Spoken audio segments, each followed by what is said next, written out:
Okay. All right. So I'll just bring up the middle page again to show you where we are then. So we're doing the thematic analysis this week. So there's not a question on this in the content of the slides. It's more for the content that's really show you the process, to get your head around the process in terms of doing thematic analysis. It's a bit scary to start with. It's scary for me too, because I was a quantitative person myself, okay, too, quantitative researcher. I like structure, prior structure already given to me, and then I work from that prior structure. But of course, we're doing any qualitative analysis. There's very little structure there to start with. There may be some questions that provide a wee bit of structure, like a semi-structured interview approach where there is some questions asked, basically then. But that's about it. So then you have to come up with the themes from the codes, the extracts that you highlight from the text, basically then. Okay. So that is open to interpretation. And anything open to interpretation does make you a bit anxious about whether is my interpretation right or wrong? You know, is it not deep enough? These sort of things. So there's a process that Brown and Clark have come up with for us to be able to make it more rigorous, to make it more deeper and delve deeper into what was said, and just revalidate things as you go along, revisit it, and review it before you come up with the final themes and codes, basically, from the analysis. Okay, so we'll have a look at that then. Ultimately, you have the original Braun and Clark article, and there's the highlighted parts, of course, that we have there as well, which is the blue areas is where it's being referred to within the slides, basically. And so if you're going to look at the article as well, the Braun and Clark article, it'll help you with understanding the process of doing a thematic analysis. The blue areas really correspond to the slides that we're going to go through. Basically, of course, you can see the 6 phases outlined there as well on each stage there too. We're going to go through that as well. I have a practical example for you from the actual worksheet as well. So what I have done earlier, basically then to show you a theme being discovered through the extracts that are highlighted. And then those extracts turn into codes, and those codes link into a theme, basically then. So I'm going to show you the process in the midst of doing each stage of the Brown and Clark 6 phases. Okay, so you have a bit of some examples there, because it seems quite abstract and it's quite sort of general. Just when you look at these things, anything can maybe be done during these stages. So I'm going to show you with specific data, basically the worksheet data, to show you how I approach doing it based on the phases, basically, that Brown and Clark have identified. Okay, so we're going to go through those, but we'll do it with the slides. Okay, so the slides are just based on the actual coverage in the article itself.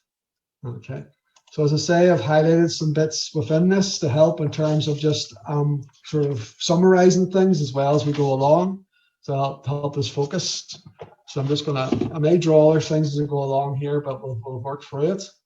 Any questions, feel free to ask me as I go through these slides then. Okay. So the process, I've highlighted bits here just to get through and show you, just to emphasize the particular slides here before we get into the stages. Okay, so there's certain steps we have to go through here to get these patterns of meaning. The patterns of meaning are the areas which you'll highlight by hand using your Word doc. You could just highlight using different colors of highlighter for each particular pattern, each particular code, let's say, which can link into a theme. Okay. So we're just looking for patterns of meaning. So there's various codes there that could be colored in a different highlighter, okay? And those codes can link together in patterns that would link into a theme, basically then, okay? You're constantly going to change these as well, reword them, and that's what I did when I was coming up with the example that we're going to look at today, basically as well. And you'll see I've slightly reworded it as we go through it as well, okay? So you're going back and forth. It's not a linear process, not going through 1 stage, 2, 3, 4, 5, 6, and it's over. You're going back and forth a bit, okay, as well. Okay. Now, inductive versus deductive. Now, when you just look at the responses that the teachers give to the reasons behind going into teaching, basically then, you're just looking at it in a way inductive. You're not looking at it with any maybe prior preconceptions. But let's be honest, we are to some degree, aren't we? you're going to have some preconceptions about why a person goes into teaching and chooses that as profession. Beforehand, you could sort of guess to some degree, have a bit of intuition around this, a bit of thinking about why would somebody go into teaching. Okay. Is it because of holidays? Is it because of they just enjoy the whole process? They like kids and things like that. Maybe there's some things that are obvious there, and some of these things do come up basically then. So there'd be an element of deductive really, and that's where you have some knowledge beforehand about the actual area of research. In this case, the area of research is why people go into teaching. Okay. Now, formally, if you were doing this as a researcher, you have read around the subject area. You've read major articles, research publications in the area, and found results from other studies and what they found in terms of what were the key issues, the key things, like and why people chose that profession. So you made up from prior knowledge. That can mean that you'll be quicker at finding the themes, maybe. Basically, then there's some prior structure there. Basically, they're already there, which then you'll identify a theme based on your prior knowledge of the area. Okay. So I have some prior knowledge of a particular thing that which sort of influenced me in terms of a choice of the theme I went with, basically as well, from research I've read before. Okay. So say it's not a linear process. You're going back and forth between these phases, these steps. Okay. So you really have to read, of course, a number of times the transcription, basically, of each of the responses from those teachers. So you have a list there, of course, of those teachers and their responses to why they went into teaching. So it's reading through the whole thing, basically, a number of times, at least a few times, to get a sort of feeling what's coming up, what's common in terms of responses, basically there and so on as well. So that'll be like reading through the whole data set, basically then. Now, normally, whenever you are doing, of course, the interview approach in qualitative, you'll not have a wee short segment of short responses from lots of people, like the example we have, where you'll have longer responses in an interview transcription form from a smaller number of people. So there's much more to read through, basically then. You could have about half an hour to 45 minutes of transcribed text from an interview, and that's just one person. So that could be pages and pages of text to read through, and that's just one of the interviewees. You could have 5, 6, 7, 8, 9, 10, whatever number of interviews done. So there's lots to read through there. So you could just pick one at a time, and so it would be just each item, each person would be a segment you look at on its own. So you don't look at all of the actual interviews. Read through that one thoroughly. You come up with some themes from that. Then you go to the next one and the next one and read through those, and look at them when you bring it all together, what themes hold together for everybody, and maybe have to change labels and codes and stuff to be consistent. So Boss Book, we have got lots of short answers. So we can read through all of the data set, everybody, like all the interviews, but they're all very short responses. And then we can try and get patterns from that then. Okay. So I read the entire data set at least once prior to the coding. So of course that's all the interviews. That would be every interview that's done. Basically, that's like 5 interviews. That's multiple pages, half an hour each interview. For us, the data set is just all of the responses we have on the spreadsheet there. Basically, we have for worksheet 2. Okay. So it's not as big a job to do that. That's why we chose this way of doing the qualitative analysis. We couldn't give you a whole interview. Basically, it's just too much. It would take too long to do it, and you wouldn't be able to do a test on it because it just would take too long to read through everything and produce a thematic analysis. That's why we have these short bits of information from each person, which you can digest quicker. Less reading, more chance you'll get more of thematic analysis done. So you can read more than once. A few times, read it through a few times at least then. Okay.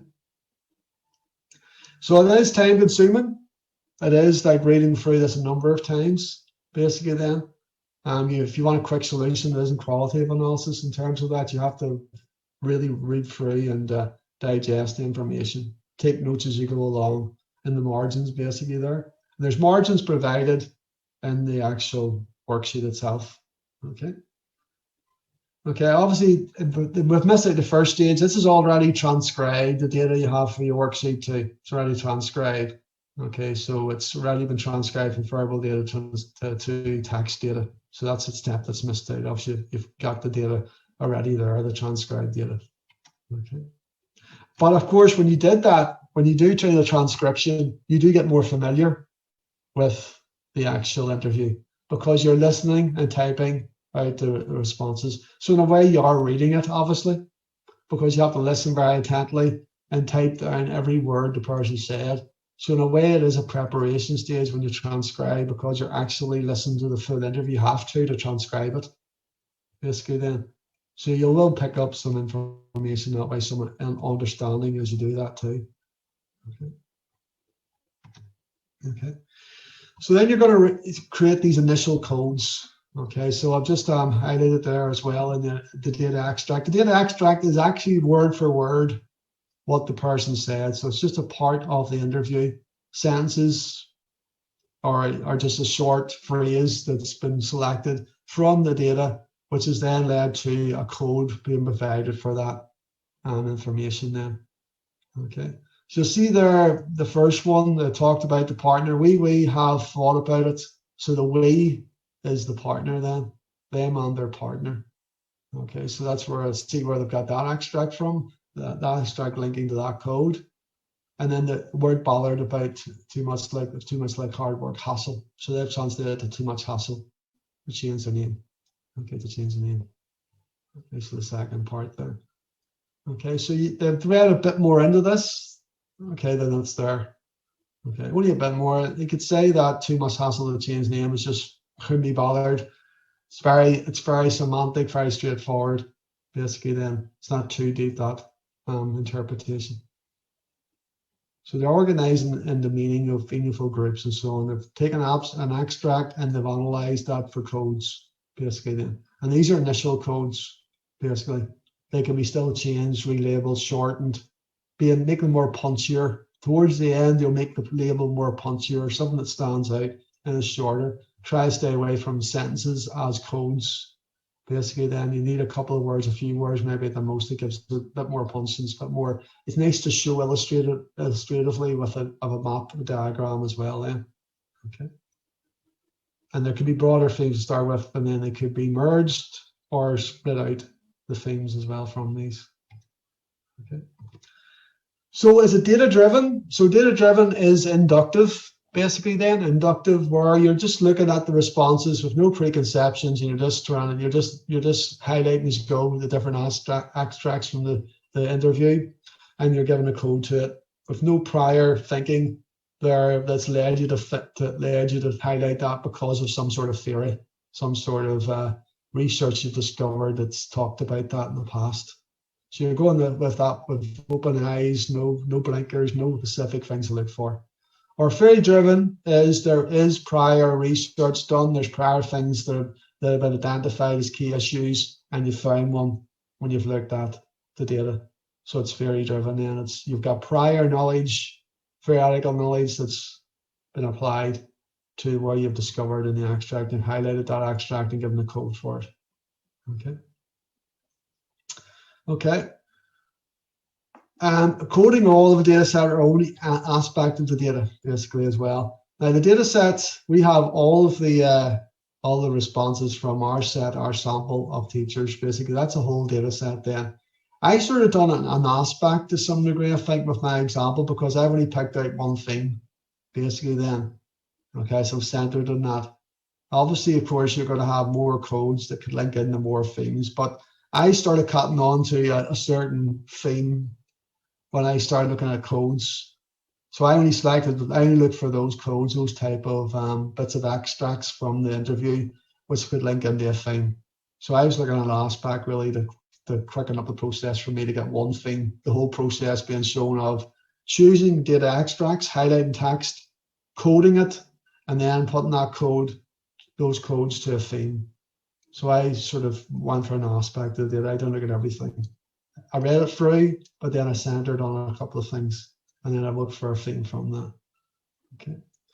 Now we're doing a manual to start with, obviously in the course, basically then, and the second half of the course we're going to go and use in vivo then, basically then. There's certain advantages that does streamline the process. We're still highlighting them as we go along, but we can link things quicker and produce a diagram automatically at the end of that process to using in vivo. So there's certain advantages of software over the manual, basically, but both are still requiring you to organize and highlight text, code it, and link the codes to things. The decision-making process is still you.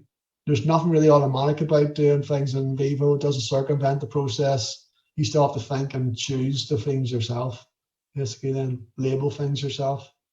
Okay.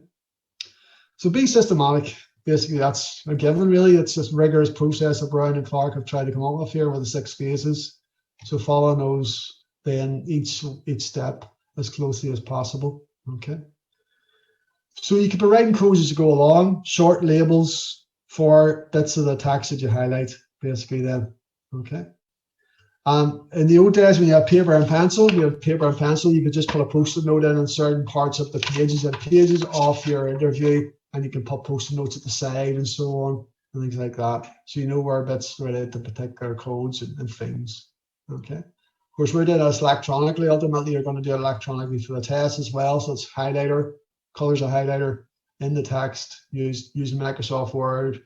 Ultimately, then those codes will link into things, basically then. Okay. You could also use Excel. Ultimately, the way that actually this was done, basically, if we were doing this in vivo, we could start off with an Excel file with those short responses, basically there, and bring the Excel file into in vivo and analyze that, basically then. I would start off in an Excel file, first of all, just each row being the short extracts, the information that was provided by each of the teachers that you just have in a table form in your worksheet, basically then. Okay. So here we go. Forgive the writing, basically, but this is me doing initial codes, basically then. Okay. So, and the extracts, what the extracts are. And I'm going to show you the worksheet at this stage as well then. Okay, so I have a code. I put that as a rectangle. You'll see this later on when I'm showing you the full thematic map. So one particular code I found was this love for the teaching process, basically that love for the teaching process itself. The data extracts, those are directly quotes, basically then from the person, basically then the people who were answering the question of why they went into teaching, basically then. So for instance, love of reading was mentioned by someone, love of learning. I love to instruct, basically then. They like the whole process of creating that light bulb moment in someone's head when they go, oh yeah, I understand that now. Yeah, I get that now. The gratification they get from that, just from a child learning something new and being excited about that and so on. Okay, so that's an outcome. Obviously, you want the child to understand. You want them to integrate that. It's new knowledge. They're developing further. Their mind's developing further and so on as well. They've learned something more. Okay, so I see that as a process, basically then. So the love for a teaching process. There's elements of the teaching process there. So that same code was given to each one of those particular responses, those data extracts. Okay. Then I had another one code for share love for subject, basically then. So my love of music and desire to show others the joy music can bring. So they enjoy a subject, you enjoy a subject, a particular thing, whether it's maths, science, whatever, and you want to share that with other people, your love for that. So that's a motivation, for instance, for going to teaching, a reason to go into teaching. So again, to share your knowledge of something you really love, you really enjoy doing anyway, basically. So that's the data extract from. That's exactly what the person said, one of the participants said. Then I'll show you where that is in the actual worksheet itself, basically then. So we look at the worksheet here. I'm going to show you the process here. Okay, so you just use different highlighter color for the codes then, basically then. So Sharing their love for the subject. That's the person who said, my love of music and desire to show others the joy music can bring. Basically, that's a code down on the right-hand side for it. Okay. And that's just a bit of text then it's highlighted, basically then. Okay. Look further down, a love of teaching for teaching process. We have love of reading, love of learning, create that light bulb over someone's head from that participant daily, for instance, there.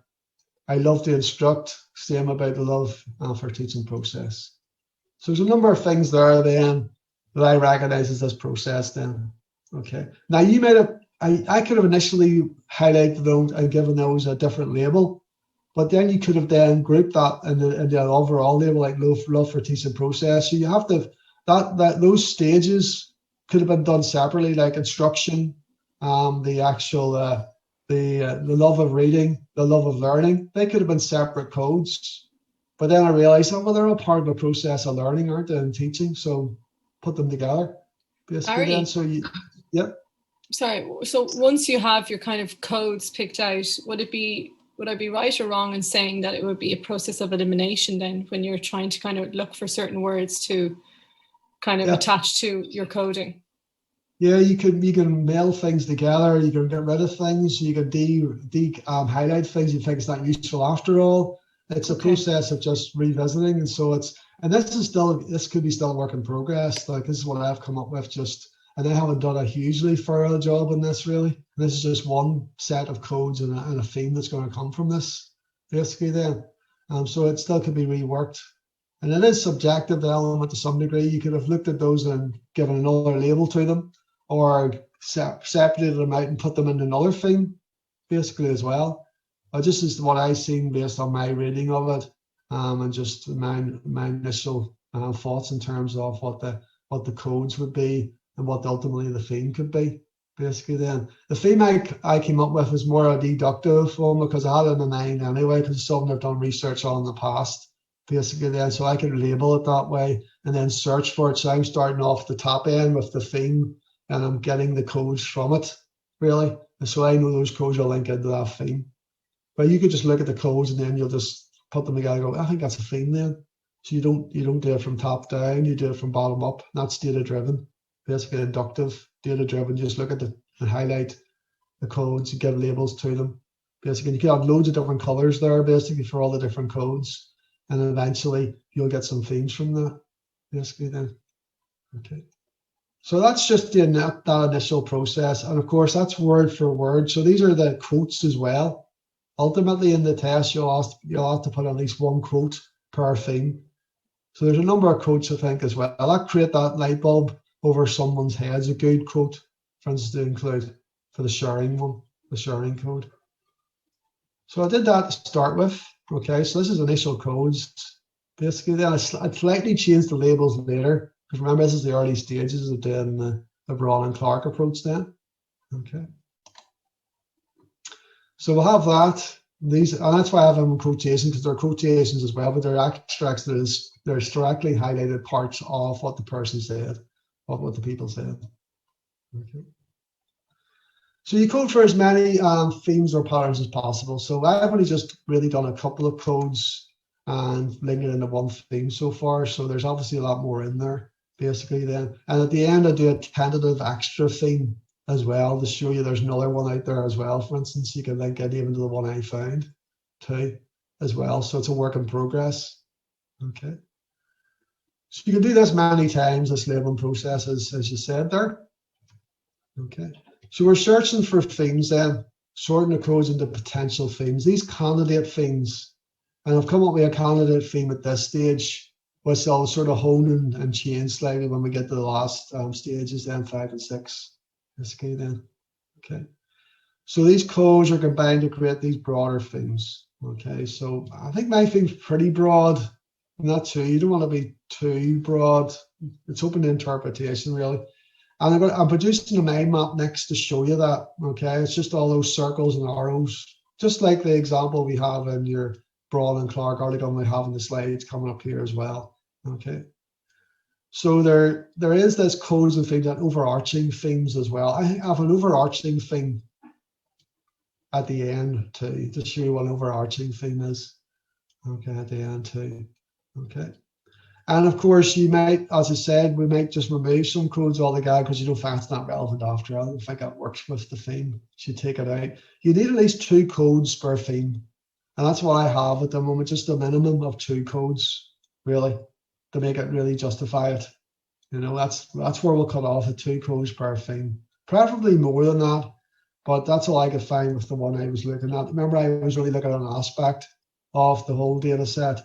I was concentrating on this area because I thought, I know about this bit, so I'll go this route basically then. But obviously, you'd have to look at everything else and code everything else, and you'll find other themes as well, codes and themes from the rest of the text basically then. Okay. So there might be codes that you just can't connect, but don't throw them away. Keep them there. Just keep them highlighted basically and in there. Ultimately, they may still be helpful for another theme that you find, basically then. So that's do not abandon anything yet. Don't throw anything out at this stage, codes-wise, because even if they don't fit the theme you've found so far, it might fit into another future theme you'll find when you look at the data again and you highlight more text and code more text. And maybe a way if you think that integrate things together. Ultimately, there's going to be codes you're not going to use maybe in that process. Okay, as well. And not every bit of the text has to be highlighted. Not every single bit of it has to be included. Not every bit that may be said by the individuals is useful, basically then. Okay. So not every single bit of the transcriptions will be highlighted. Okay. So that's just their structure. That's their overarching global theme there, as well as their organizing themes and the basic themes. I think really their basic themes to me are codes. I'd rather have those as codes really than basic themes. So I would label that as a code rather than a basic theme. And this is your theme. And this is your overarching theme here, really. Okay, so you have your overarching theme, a broad theme that can capture a lot of things, themes-wise there you have, and that's your overarching theme. This could even be seen as a sub-theme then. In that regard, if that's the overarching main theme, this is a sub-theme, and then a code that links to that, which is based on a data extract that you have. So there's data extracts that link in that are coded in that way. Okay. So you have an overarching theme, which could be just the overall theme, the sub-theme, and then the code that links to that. And the data extracts will be the quotations you include with that. Basically then as an illustration of a description of that theme itself. Okay. So you'll see from the structure I've got for my thematic analysis anyway, is that it follows that sort of overarching theme, and then it's got a code. But you could just stop here at the theme only, just have this and none of that at all. You could just have the theme and a number of codes coming from it. So you can have a number of codes coming from the same theme itself there. So that theme, one code, second code, third code, fourth code. I've got 2 codes connected to a theme, basically then. Okay. All right. So this is my initial one anyway. So this is my initial mind map. Okay. A thematic map is referred to as well, and the project map as well, if you look at it in Vivo, basically, and what they use terminology-wise as well. I've done a lot of research on motivation, intrinsic and extrinsic motivation. So I recognize that there's intrinsic value to things. People do things because they love to do them. Basically, then it's not about the money. So that's a case in terms of professions. Vocations like teaching, people do teaching because they just love the process. Then they love to share their knowledge and so on. So there's an element of intrinsic value there. That's their motivation. It's not about the money. It's about their love for it, basically then. So I thought that works nicely into a reason behind choosing teaching, basically then. It's pretty broad. I could probably tie in some other things into that as well from the coverage. But I was thinking that's a candidate thing for me, intrinsic motivation. A bit deductive because of my background and my research done on motivation over the years as well. For me, you do things that interest you, obviously research-wise, or you do research on things you have a problem with, I have a problem with motivation, like a lot of people. Motivate myself to do various things, sticking to deadlines and so on. So I do research on it, and then I don't follow the actual deadline to get it done. You know, and that's your problem is motivation. Yeah, it is motivation. That's my research. That's your problem. Yes. So it hasn't improved my own motivation much either. But I thought it was ironic, so I thought I'd do it that way as well. Okay, so. Harry, is that in organizational stuff you were doing it with, or was it? It wasn't sports or exercise settings or anything, was it? It can be applied to lots of things. Like I teach obviously health psychology, so it's links into motivation, links into just in terms of exercise behavior and so on. But also it's just in terms of academic motivation. I was doing it mostly on basically then as well, and it was linking that into even statistics and things like that. Any learning, basically motivation linked into that. Yeah. It links in nicely to some of the models that are used within health psychology specifically then, because motivation is an element that links into those too as well. So motivation in terms of your health, obviously too. So just one of those things, but it was a problem I had basically. When I was in secondary school in the north, basically then, of course, one of the teachers, that was a time back in the 80s, where it was capital punishment, like you could get caned and stuff and punished if you're up to no good, basically then, if you're not working and so on. If you're misbehaving, you're brought to the headmaster's office and you get 3 whips of the cane on your hand or something like that, you know. So I had a teacher who taught me art, basically then, and if we weren't doing our work and not working hard enough, basically, he basically said, yeah, well, he had a stick that he would bang on the table and say, come on, Gary, get to work. And it had motivation written on it. Motivation. And he had it on his wall. And he'd bring it down just to bang on the table to get people to actually start working a bit harder. So I blame him. That's why I have problem with motivation. It's just that motivation stick, it's been banged that way. Okay, so there you go. You're traumatized. You're traumatized and I still haven't got over it, basically. So that's what it is. So that's a candidate theme anyway. Obviously, all this background experience and research I've done this has maybe led me down that path, and I've searched for things like it into that, basically then.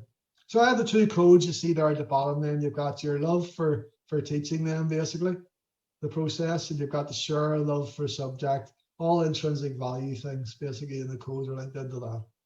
Okay.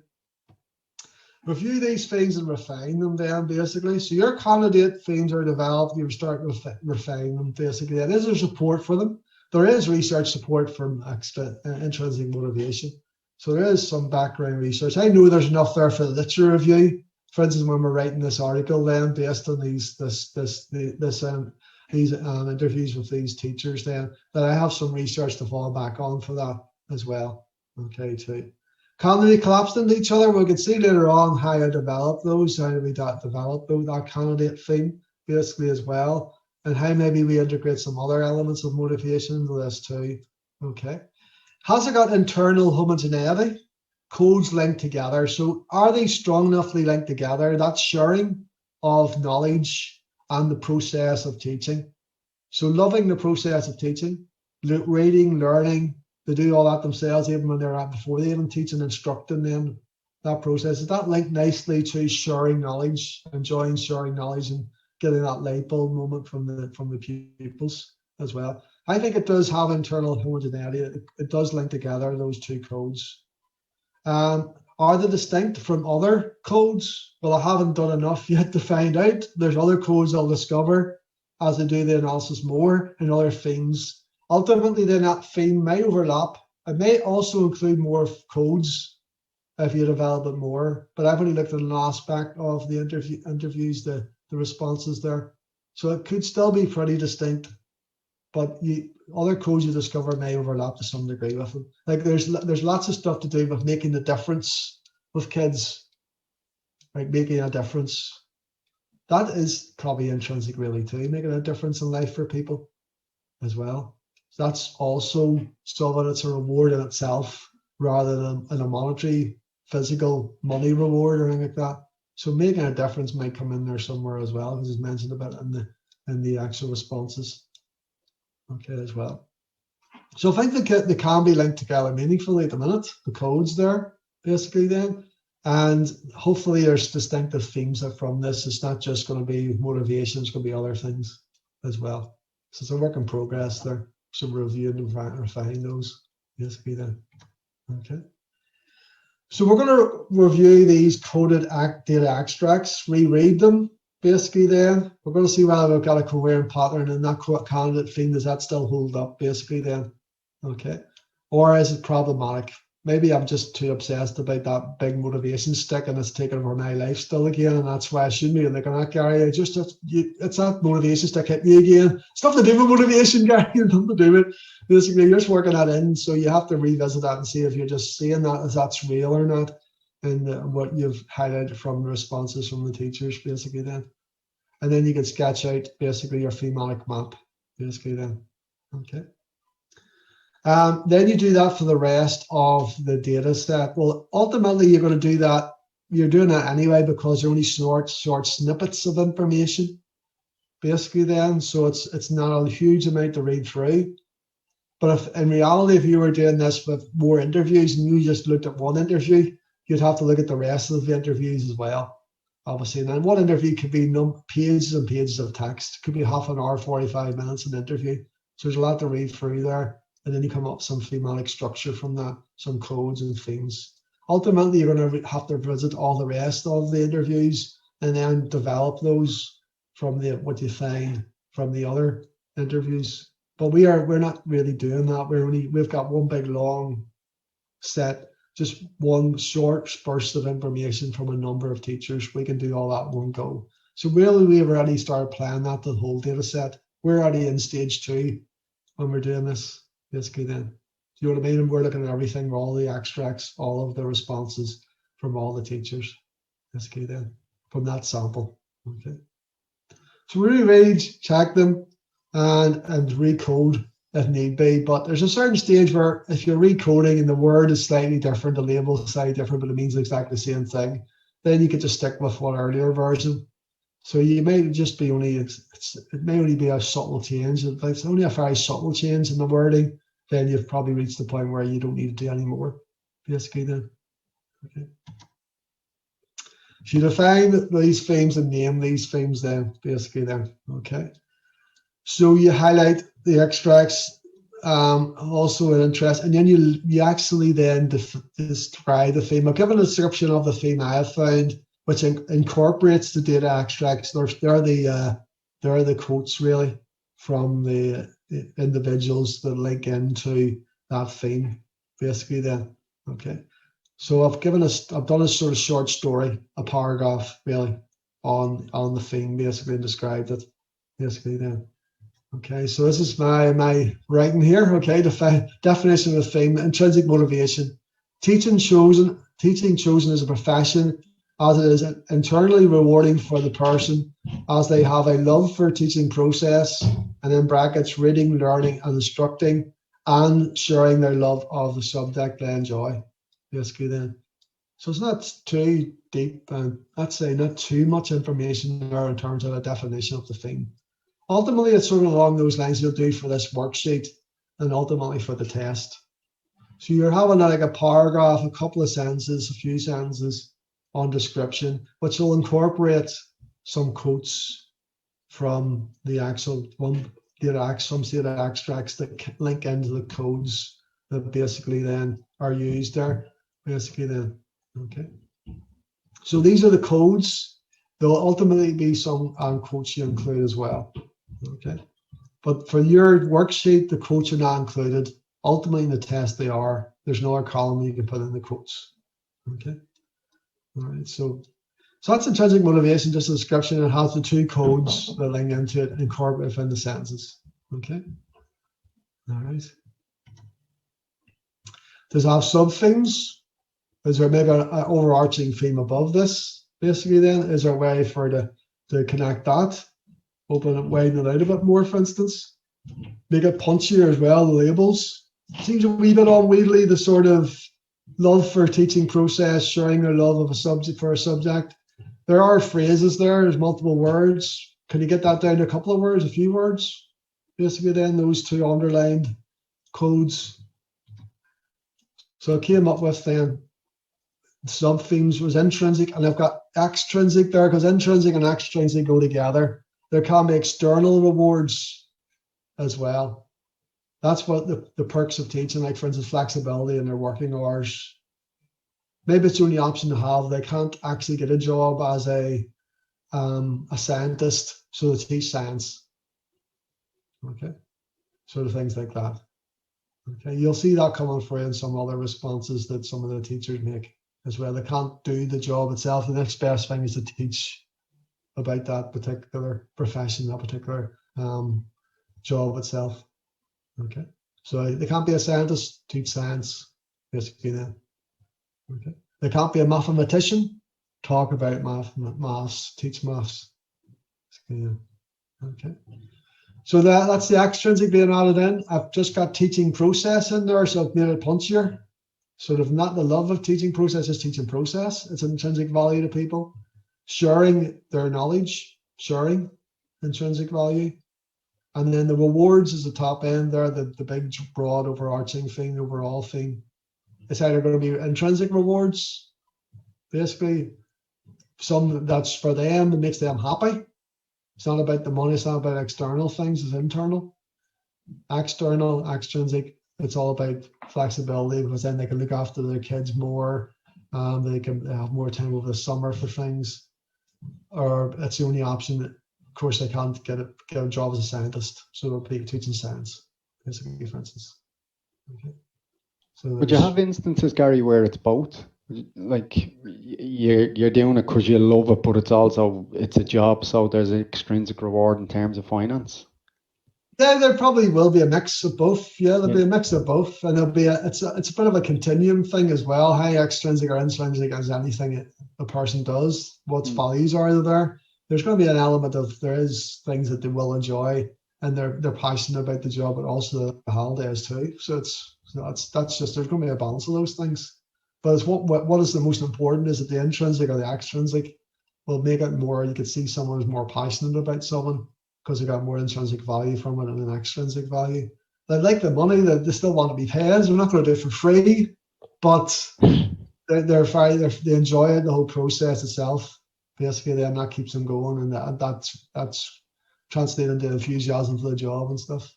Basically, yeah. So that's it's all about rewards. One big overarching thing. That's why they go into teaching. Okay, so that's just what I came up with anyway, an aspect of the interview. So you could even just come up with these individual things, basically then. You don't have to have an overarching thing. And we're looking for about 4 or 5 things, for instance, then. Okay. You'll see that based on the, we break up to this anyway, everybody, just a couple more minutes. Showing you now, I'm going further down into the end of this. You'll see there's 1, 2, 3, 4, 5, 6 sections, 7. If you have about 4 or 5 themes there, this is how it would look in terms of your worksheet then, basically then. So you have the intrinsic motivation. You have the intrinsic, just as a short label. Love for the teaching process, sharing for love, their love for the subject. You have the colors coded in there. You have the short description. And then you have the respondent numbering. Who said what? So 51, for instance, was one included there. Respondent 51 was the one that said about sharing their love for the subject. So you just include the actual numbers for the respondents in there that you highlighted for those particular set of codes that link into that particular theme. These are the codes, the 2 codes that link in. You could have more than 2, 3, 4, 5, whatever. So you'd have a number of lines there of each code, and each color code included there, each color for each code. Not just one theme, obviously you're coming up with 3 or 4 more, for instance, then. Okay. So on that note, we'll take a wee break then, won't we? Okay, so I'll stop the share and I'll pause the recording. Okay. Okay, so we left off with the original one theme that I'd come up with from the lecture there. Okay, so obviously it's still work in progress. It could be relabeled. It could be things added to it even. But I discussed then just in the break there about us maybe just looking at the first part of this anyway, the first number of respondents, and see what we can get here. And this is just a guide for us really going forward till next week. where there will be you'll split into groups, and then you'll delve deeper into the actual responses made by all of the respondents here, and code that as you go along. Now there could be a good number of different colors you're going to use, different codes you're going to use as you go along, but ultimately those codes could be melded together. Maybe just the same label being used, so then there's less colors being used basically then as you go along. So remember, now I've used 2 colors so far, blue and yellow, for those 2 codes I've come up with so far. And those 2 codes have ultimately been connected to intrinsic motivation, intrinsic, and I did a short description there basically of the theme then, basically then. And just these are the respondents who are involved in the analysis so far. They've got extracts taken from them that have been highlighted and coded and included in that theme, basically then. So remember, that theme is just basically then the circle with intrinsic in it, with the 2 coming from that, the love of teaching, basically process itself, and sharing the love, the subject.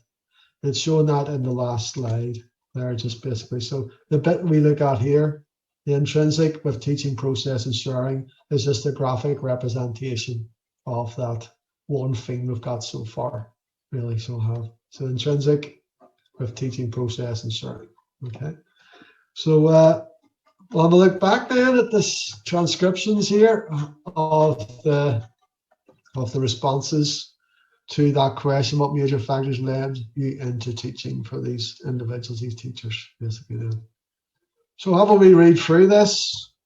Maybe up till about we'll just read through the ones we can see here. So up to participant 50, we'll go up to there, read through those, and then we'll discuss them then, basically. So I'll have a look at those anyway, up to 50.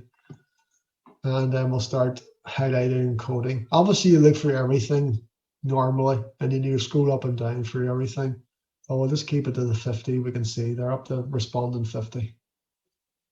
So we'll have we read through first of all. Very interesting recording this, isn't it? You're just waiting forward through this bit.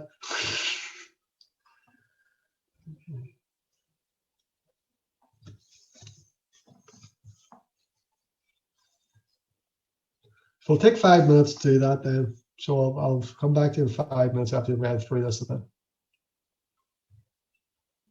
Perfect. Thank you. Thank you.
Gary, just to clarify, just reading this page in front of us, right? Yeah, that's just those first up till responding 50. We'll stick with Okay, that perfect. so far. Yeah. So it's just easier for us to do this in a sort of 5, 10, 15-minute period, you know. So ultimately you're gonna go through the rest of it, of course, as you're doing the full analysis, basically then. And this is something that you'll revisit next week, obviously, and you'll be looking at the whole all the respondents, basically then, and just getting more codes. So this is just for us to start things off at least this week and see how we can code things really. Perfect. And most codes can be changed. You can always refer back to this, and we can get a bit of discussion going. At least you can sort of think about things more from what our initial thoughts are in terms of these responses as well. Okay. Like I've just even looked at this again. I can see there's like respondent 50 said, I enjoy the learning process. I should have included that in my basic intrinsic motivation one, really. So something I missed. So you can, when you revisit things, you'll see more things you could highlight, and whether it's an existing code that we use for that or a new code, basically then it depends on how distinct it is from everything else. Basically then. Yeah. Thanks so much. All right. Okay. So we can start discussing it anyway. We can just go free from respondent 1 through to respondent 50 here. We'll see how far we get over the next 15 minutes or so. Anyway, it's just to start us off. It's just the hardest part of this is starting it off, really, you know, because you're just looking at things going over. Lots of things are going through your mind about how you can describe these, lots of labels. And ultimately you're thinking, how is this labels all going to lead to a theme? What is a theme? And so on and so forth. So it's just a process of getting it started and just reworking it, basically then, as we go along. And some things will recur, as you see there, that's showing one of the codes I use showing their love for the subject, the love for teaching, for instance, there, the process, that can be a recurring code that comes up. But we really don't know that. We could be coding things slightly differently, then realize, hold on a second, that's the same thing, and just reword everything so it's the same code that's used for a number of things. But we'll only discover that by just doing it as we go along, really, you know. Okay, so we'll have a look. What's your initial thoughts on that first respondent? Is there anything from that you could include? I felt I could make a difference in children's lives and teach them effectively. I have like enjoyment with children. Enjoying children, so make a difference with children. So that would be that bit. So make a difference in children's lives, that part. Yeah. That part. So it's enjoying working with kids, or my love of working with kids. We'll just do that. That one for the respondent 6. We could highlight that. Choose a color for it. Let's go with a nice, let's see, nice greeny color, something lighter. Okay, that's the thing when we've got all these different colors. We'll go with green. Okay, so we've got a green, and we've got, so it's love of kids. Is it you want it there for that? So love of kids. Love of children, we'll just go with it. Is that what you were saying then? Yeah. So that's sort of Amy, what you were looking for. Yep. So we'll just highlight again with the same color. So that's a code we have. It's not exactly the same as what the original statement was. So we're trying to get a code that isn't exactly the same wording, but does sum it up. Ultimately, then we can think of how love of children and other codes may link into a particular theme, basically then. Okay. Well, number 50 also likes working with children. I like working with children. I also like working with children. Okay, with kids. We can still highlight the same way, and that'll be love of children again. Now, it says liking. They didn't love them, they liked them. I know, so there's a subtle difference. We can always revisit that later on, because they're just the wording they have in terms of this. But obviously, children are important. Does not dislike children. Does not dislike them, yeah. So we can stick with love of children, but we can always revisit fond of children. Okay. And 36 is love again. That's I think what I was looking at. So we'll leave fond of children then. Yeah. We'll stick with that. But remember, these labels can change. These labels can change as we go along. So fond of children, what was it? They were love kids. Okay, so we've got love kids here as well. Okay. So we label that, and that's a fond of children again. We can always label this fond of children to something nicer, but these are initial codes. basically then as we go along here. So we can always just reword these, even nail things together. So we've got anything else that's love kids or liking kids coming out of there, these other ones. Make a difference, I said, the quotation. I love children, I feel I have a natural gift. I love children again there. So we have that one. So fond of 12. children again. 12, yeah. That's fond of children. There. Teach children a great love. Child for my ones. It's amazing how much you skim read these days, isn't it? Now, it's not a skim reading thing. That's one thing it's mentioned in the stages too. You don't skim through or skip through things. You have to read every word and line. You don't realize in life how much you skim things. But when you're doing qualitative analysis, you have to read every word, every line. Don't skip past anything. So it's hard not to still fall into that. Maybe that's just me. Maybe it's my attention span's dropped so much over the years. I skim through things much. I don't know, but it's because I'm trying to get things read quickly as well. So you have to really just take it slow and read things slowly and take in every word.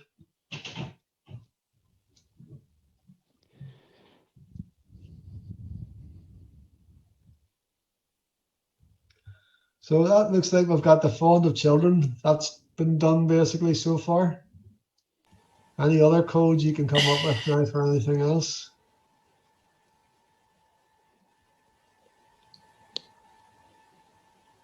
Could you lump in all the different motivations? Like, well, you probably couldn't. No, just ignore me. No, Well, I was going to suggest something like that as well, like their love of high school that comes Yeah. up a few times. And then the teacher. Yeah. Teacher influence. Okay. Yeah. Teacher influence. Okay, so let's see. That bit about 49 has talked about that, or is there other ones there as well? 40. 40. Okay. The fervour that my high school band director had for teaching. Okay, so the fervour that we'll highlight that bit. The fervour that my high school band director had for teaching. Okay. Okay, so so that's, let's see what we could give that now. We could highlight another couple of areas and then we'll think of a label. Just Future before you go on any influence, further, would you put number 20 as fond of children as well, helping kids? Or helping kids, not? doesn't mean you're Fine. fond of them, you're helping I them. wouldn't, yeah, because Yeah, how many fair enough. teachers do you know that think they're great helpers, but Or don't, shite. don't like children? Very true. Yeah, With the fair process, point. Yeah, the process, the subject. So we can still think about the. Science. Oh, sorry. Yeah, go ahead, James. No, sorry, it was just on what the guys were saying on 20. Maybe would that fit into the love of the subject because it mentioned specifically science? All right, we could do that as a separate Yeah, makes sense. code again. Let's see, we'll try a different color. Let's see, we can see if we can open up a bit. Okay, turns to the palette. Well, we've got a limited number here. I'll do a purple one here. Okay, so teaching science. Not a great one there for you. You can't really see that, but teaching science. So this is love of the subject.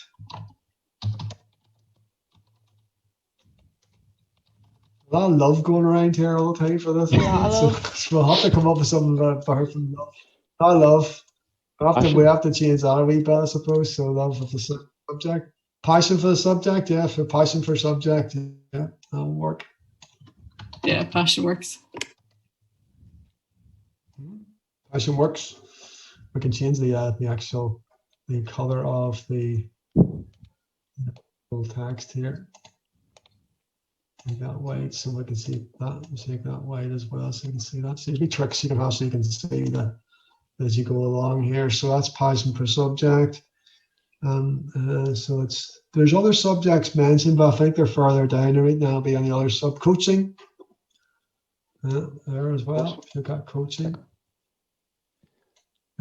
so we can highlight that's another passion for subject, and we can just change the font again. Is anyone else's screen frozen, or is it just mine? Mine's not frozen, Amy. Mine's okay. Mine's okay Just too, me. Amy. This is And we stupid. can just Yeah, I call swear it- to you. Is your brother playing games again? No, I'm hoping he's doing school, but probably not. Okay, so we have the subject mentioned there, coaching again. Anything else a subject mentioned? No. There's further down, there is other subjects mentioned and some other responses, but not in these top up to response 50 anyway. The business world wasn't ready for the business world. No, it's something else. Okay, so we're still looking for things to do with the fervour that the school band director had for teaching. Is there anybody else there that's any other mentions of teachers? Anything like that? Okay.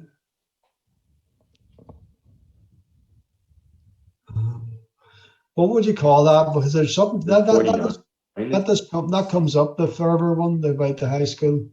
What would you say about that one, 40, respondents 40? The fervour that my high school band director had for teaching. So what would that be in terms of what would you give that as a code for that? Because it does come up. There is other experiences I have with other, let's say, people they met over the years. Inspiration, a role model, maybe? Role model, yeah, role model would work there. Yeah, role model would work. Yeah, role model. Okay. All right. So remember, these codes can be ultimately maybe relabeled, and the theme comes in please as well. You see too. So it just depends when we come up with these codes can be changed. Ultimately, some of these labels could actually be the theme label, and this could be changed to something else that connects into the theme as well. Okay. So we look at the rest then. Anything else stands out for the other respondents there? There was the one that you said about if you can't do, you teach. I think it's Oh mentioned a couple of yeah, times. you're right. That wasn't ready for the business world is one of that one, isn't Yeah. it? So that would be we can give that another color as a label for that, because that hasn't come up. That's the one I mentioned earlier, which I'll flash up here again, where it's the only option one, the only option. So that could be the label basically then. So we can do that as the label. So it's only option there. So we wasn't ready for the business world. We give that a different color again. Probably not use. We haven't used pink so far. So it wasn't ready for the business world. I wonder, is 46 similar, Gary, in terms of, it says that I ended up teaching middle school when I discovered I didn't have the talent to teach the same students all day. Yeah, I suppose that's the only option, but that is. Or would that come under, I enjoyed teaching swimming lessons, so enjoyment, passion. And I view that differently then again. Yeah, me too. I see that as it's the variety of the school day. When I couldn't teach the same. Yeah. But it's still teaching, but it's not as if they can't do that. They can't be a business person to teach business. Basically, could we say that there's a fondness for children there, though, underlying all of that? Or am I way off? For that responding for 46. I enjoyed teaching swim lessons while in high school to preschoolers. I ended up teaching middle school when I discovered I didn't have the talent to teach the same students all day. I think it's a fondness for preschoolers. Yeah. Yeah.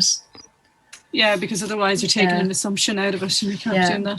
There's a bit of a previous experience to that, isn't there? There's previous exposure, previous experience. So they were just doing it informally to start with. Just obviously they can swim, so that they maybe have all swim badges, and so they got into a bit of a training people, and then they were training kids to swim, and then they liked to being with kids and an element of teaching to it. So that made them go up to teaching at a more formal basis. So it's their previous experience of exposure to teaching as well. So they were Gary, are you better off going broad? Sorry for interrupting you, but are you better off sticking a label on that?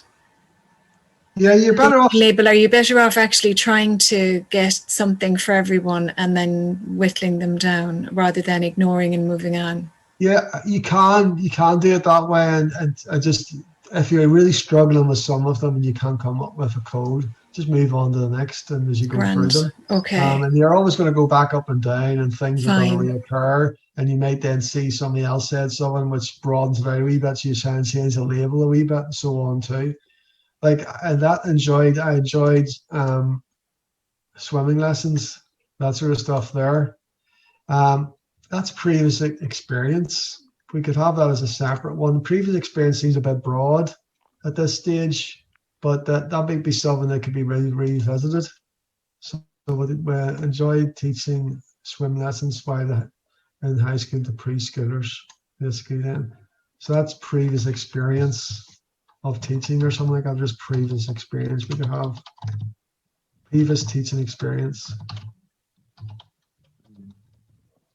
Teaching related experiences. Very long label, don't like a label, that's something where you can revisit. Basically then when you have longer labels like that, and just so they can be reworded. Basically then. And shortened. That's another one there, at least anyway. One thing comes out, I don't know why you see that yourselves, is teach them effectively. So I can make a difference and teach them effectively. That they felt that they had a ability to do that, a talent. Or is it a desire? A desire, talent, something like that, yeah. Yeah. Because that's already there in a couple of them, isn't it? Yeah, there is that element there as well, because there's a passion coming through for the actual process as well for teaching.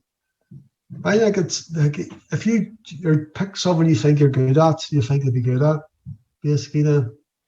So that first respondent says about teach them effectively. I can make a difference in children and teach them effectively. They knew that they just felt the confidence in their ability to do that, basically then. While also respondent 46 mentions that, but in a more derogatory way about themselves, but still talent is mentioned there. So it's just not trying to not say talent, but that's what you're meaning really from it, basically then. So it's I think number 12 12. says that as well. A natural gift to teach children. Yeah. Natural gift. I have a natural gift. Okay, so we could highlight that. So we'll do this in blue this time, I think. So I have a natural gift to teach children. I'll just make the font then white as well, so you can see it. Okay, so natural gift to teach children. We have didn't have the talent the same. I didn't have the talent the same day, all day. Highlight that again. Still to do with the. Okay, so we'll highlight that. Sometimes this is fiddly. So they have a bit of time, of course, then to get used to doing this as well.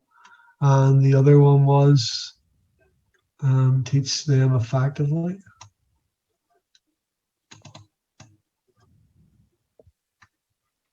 Okay, too. And we just highlight that again so we can just see the text by just putting it in white. And we have then for that, we could just have, what do you think would be a good code to cover those? It is about that confidence, that sort of Competency. talent. Was it? Competency, yep, that's the one. Competency is a good one. Competency. Yeah.